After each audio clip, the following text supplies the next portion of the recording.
When you see that winning captain hoist the World Cup trophy in 2026, uh, billions of people are going to be screaming at their televisions. Oh, yeah, absolutely. It's like a global standstill. Right. Tears will be shed.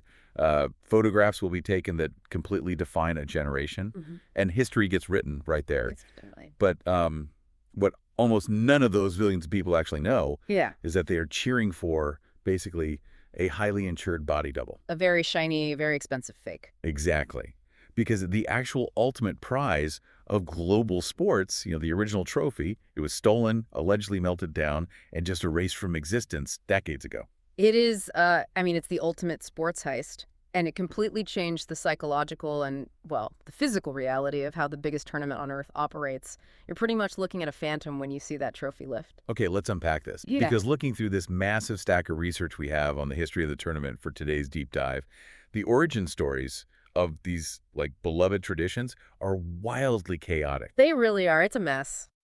We are talking about priceless artifacts surviving world wars in footwear, technological limitations masquerading as heritage, and literal plush toys doing, heavy diplomatic lifting. Mm.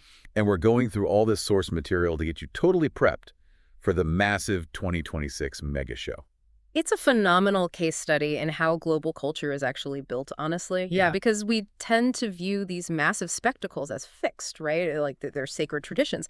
But when you look closely at the source material, almost every sacred tradition in this tournament was born out of sheer panic, absolute necessity, or just a spectacular mistake. Well, I want to start with the panic, Mm. because I am completely stuck on this idea that the trophy everyone worships today is a stand-in. It's crazy to think about. Take us back to the original. If I'm a player of the 1930s, what am I actually competing for? You're competing for the Jules Rimet Trophy, Okay. named after the third president of FIFA, who basically just willed the global tournament into existence. But visually, it looks absolutely nothing like the massive, chunky Golden Globes we know today. All right, it wasn't a globe at all, was it? No, not at all. It was this really delicate, intricate silver and gold-plated statue of Nike, the Greek goddess of victory. She was depicted with these wings spread out, holding up an octagonal cup. So it looks way more like a classical museum piece than like a modern sports trophy. Exactly. But looking at its timeline, this delicate silver statue had to somehow survive the 1940s in Europe. And when World War II breaks out, priceless art and cultural artifacts are being looted, destroyed across the entire continent. How does this specific piece of silver survive that era? Well, it almost didn't. When the war escalated, the trophy was physically located in Italy. Because they had won the 1938 tournament, right? Right, exactly. And as you can imagine, the occupying forces had a really keen interest in seizing high-value cultural artifacts. The global football trophy was definitely on their list. Oh, I bet. So the vice president of FIFA at the time, an Italian man named Ottorino Barassi, he realizes the vault it's being kept in is going to be raided. See, I am imagining a high-stakes midnight museum heist where he, swaps it with a fake or something. I mean, that would be cool, but it was much more low-tech than that. He basically secretly withdraws it from the bank in Rome, takes it to his personal apartment, and shoves it into a dusty old shoebox. The shoebox. A shoebox, and then he just kicks that shoebox under his own bed. You're telling me the most coveted symbol of international athletic supremacy survived a global conflict tucked between some old loafers. It's like hiding the Mona Lisa in a sock drawer. That's exactly what it's like. But the audacity of it is, well, it's what makes it work. How so? If military forces are searching a house for a priceless international artifact, they're tearing apart safes, right? They're checking behind paintings, tapping on floorboards. Right, looking for hidden compartments. Exactly. They aren't checking the inside of a beat-up cardboard box gathering dust bunnies under a bed. Barassi's complete lack of sophistication is exactly what saved the Jules Rimet. It's like smuggling state secrets in a crumpled grocery bag. The psychology there is just brilliant. It really is. But surviving a world war in a shoebox is somehow only the prequel to how it actually disappears forever. Because after the war, Jules Rimet makes a rule that ends up sealing the trophy's fate. Yeah, he creates the 3-win rule. Okay, what is that? Rimet stipulated that if any single nation could manage to win the World Cup 3 separate times, they would earn the right to keep the original trophy permanently. Which just objectively feels like an insane risk to take with a one-of-a-kind artifact. Why would he agree to just give it away? If Brazil won it permanently, why didn't FIFA just keep doing that, letting teams keep the new one after 3 wins? What's fascinating here is how the sheer value and mythical status of the trophy forced FIFA to change their mindset entirely.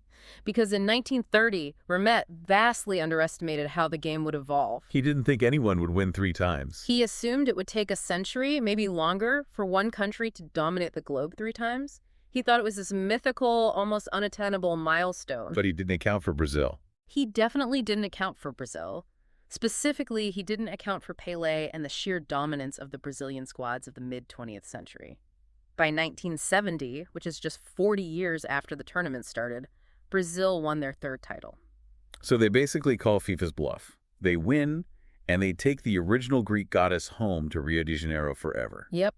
They put it on display at the Brazilian Football Confederation headquarters. And for 13 years, it just sits there as the ultimate point of national pride. Until Until December 1983.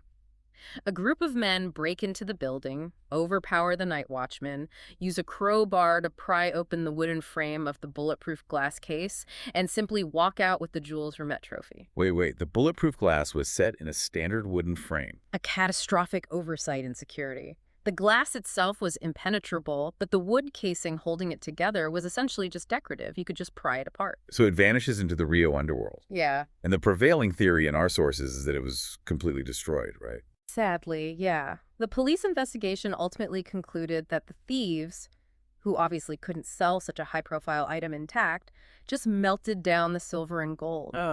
They reduced the original symbol of the World Cup into crude, untraceable gold bars. That is just utterly heartbreaking. But, the global sports machine doesn't stop for a melted artifact. They had to commission a replacement, which brings us to the hulking piece of hardware we know today. Right, the current trophy. It was introduced in 1974, and it is entirely different. It's 6.5 kilograms of 18-karat solid gold. That is heavy. Very heavy. It depicts two here figures spiraling upward to hold the earth. It is heavy, it is modern, and in terms of raw commodity value alone, it is worth an absolute fortune. But if the new trophy is even more valuable, and Brazil's original was melted down for scrap, how does FIFA protect the replacement? Because they definitely aren't letting anyone keep this one permanently. No, definitely not. This is where we see the sheer value of the object destroy its own accessibility. The Rio heist fundamentally altered FIFA's risk management. I would hope so. They realized the physical object had become way too precious, both financially and as a mythological television prop, to ever risk losing again. So the rules completely changed. What do they do now? Today, when a team wins, they get their confetti moment on the podium with the real, solid gold trophy. But the second the cameras go off and they head to the locker room, security steps in, takes the real trophy away, and swaps it for a cheaper, gold-plated bronze replica. Wow. Yeah, the real one immediately goes back into a high-security vault in Switzerland. Winners only get the replica. That's the ultimate bait and switch. The players sweat, bleed, and fight for a month, and they go home with a replica. Pretty much. Even when they do hold the real one for those 5 minutes, the security threat is sometimes the players themselves. I was reading the after-action reports from the 1998 tournament when France won. The captain, Didier Deschamps, is screaming, lifting the trophy in celebration, and he somehow manages to accidentally dent the base of the priceless solid gold globe. And that dent is still there. No way. Yeah, it's a perfect illustration of the tension. FIFA treats this object like a wholly untouchable relic, but its entire purpose is to be handled by exhausted, adrenaline-flooded athletes in the middle of a literal mosh pit. So if the trophy is locked in a Swiss vault and the players are taking home replicas, the tournament suddenly has a massive psychological problem. How do you give millions of fans a physical connection to an event when the ultimate prize is kept behind bulletproof glass? You can't exactly put a solid gold globe in a fan's hand. Exactly. And that physical void is exactly what gave birth to the era of the mascot. Now here's where it gets really interesting. I have to push back a little here based on our sources. When I look at mascots like giant plush lions, cartoon oranges, fuzzy armadillos, my cynical brain immediately says cash grab. Aren't these just giant plush cash grabs to sell keychains to kids? Well, your cynical brain isn't entirely wrong. I mean, the origin is deeply commercial. If we look at the 1966 tournament in England, they introduced World Cup Willie. Willie the lion. Right. He was a cartoon lion wearing a Union Jack jersey. Willie is widely recognized as one of the very first sports mascots ever designed specifically for mass merchandising. He was slapped on keychains, mugs, T-shirts, you name it. So Willie basically proves the concept that fans want to buy something tactile. Precisely. But what's fascinating is how that commercial exercise accidentally evolved into a crucial cultural bridge. The World Cup is an intimidatingly large event. We are talking about intense geopolitical rivalries, aggressive crowds, complex histories. It's a lot to take in. It is. For a young fan or just a casual observer who doesn't understand the offside rule, the spectacle is completely overwhelming. A mascot takes this massive, abstract, global conflict and distills it into a friendly, approachable entry point. So they act as like an emotional anchor. And reading through the history of these characters, the fans don't just consume them, they adopt them, sometimes out of sheer spite. Look at Spain's mascot in 1982, Naranjito. Oh, Naranjito, an anthropomorphic orange wearing a tiny football kit. It is objectively absurd. Mm. When Spain unveiled it, the sources say the local fans were furious. They actually felt mocked. They had this rich national history of art, architecture, and fierce football. And their global representative was a smiling piece of citrus fruit. Yeah, the initial reaction was not good. But the dynamic shifted entirely once the tournament started. Because the absurdity became the charm. Naranjito was so universally panned by the media that the Spanish fans became fiercely protective of him. He became this sort of anti-hero. Like, don't make fun of our orange. Exactly. Yeah. The fans essentially said, yes, he's a ridiculous orange, but he is our ridiculous orange. And he actually remains one of the most beloved figures in Spanish pop culture today. It really proves that you can engineer a character for marketing, but the fans are the ones who decide what it actually means. And the tournament organizers definitely realize the power of that meaning. Because by the time we get to 1998 in France with Futix the Rooster, or 2010 in South Africa with Zakumi the Leopard, they're really leaning into national symbols. But then, in 2014 in Brazil, the mascot isn't just a symbol, it's practically lobbying the government. You're talking about Feleco, the three-banded armadillo. This is the moment the mascot transitions from a pure commercial cash grab to a vehicle for tangible, real-world impact. Tell me about Feleco. So, the three-banded armadillo is native to Brazil, but because of severe deforestation and habitat loss, it was highly endangered. When it feels threatened, it rolls up into a perfect, impenetrable sphere, which obviously looks exactly like a football. Oh, wow. Form beautifully matching function. Exactly. But it didn't stop at just a clever design. The Feleco campaign was explicitly tied to environmental activism. By making this endangered creature the face of a multi-billion-dollar broadcast, it essentially forced the Brazilian government and international NGOs to publicly address the habitat destruction. That's amazing. Millions of dollars in merchandise revenue were directly funneled into conservation efforts for the dry forest ecosystems where the armadillo actually lives. So a plush toy actually forced a conversation about biodiversity on a global stage. That is a massive evolution from World Cup Willie selling mugs. Absolutely. But if Feleco is solving the problem of how fans in the stadium connect with the host country's culture, there's an even bigger problem waiting in the wings.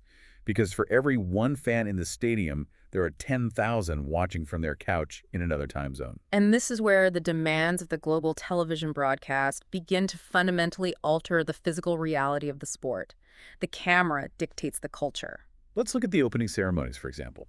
Today, we expect an Olympic-level spectacle. You know, pop stars singing, hundreds of synchronized dancers, light shows, massive pyrotechnics. It's a huge production. But according to the early tournament logs, the original opening ceremonies were painfully bare bones and administrative. They were essentially municipal ribbon cuttings. A local politician would walk out to the center circle, read a brief speech off a piece of paper, a military band would play the two national anthems, the referee would blow the whistle, and they would just start playing. There was no pageantry at all. But as television satellites allowed the broadcast to reach Asia, Africa, and the Americas simultaneously, the audience completely changed. Yeah. If you are tuning in from halfway across the world, you don't want to watch a mayor read a speech. You want to experience the soul of the host nation through your screen. The television demanded a spectacle. And that television demand didn't just scale up the pregame entertainment, it altered the literal physical tools used to play the game. The match ball. This is perhaps the most brilliant aha moment in our research. Before 1970, the footballs used in the tournament were heavy, dark brown, laced leather. If it rained, they soaked up water and felt like kicking a cannonball. And more importantly for our discussion, on a black and white television set, a dark brown ball rolling across a dark green grass pitch just looks like a blurry gray smudge. The television audience couldn't actually see the sport they were watching. Exactly. So in 1970, the tournament is hosted in Mexico, and it is the first time the matches are being broadcast live across the globe to this massive audience. To solve the visibility problem, Adidas introduces the Telstar ball. Ah, the Telstar. If you ask a child anywhere on Earth to draw a soccer ball, they will draw the Telstar. Hmm. It is that iconic sphere made of 12 black pentagons and 20 white hexagons. Right. I always assumed that specific geometric pattern was just a stylistic choice. But it wasn't designed to look cool. It was explicitly designed because of technology for high contrast visibility on black and white televisions. Huh.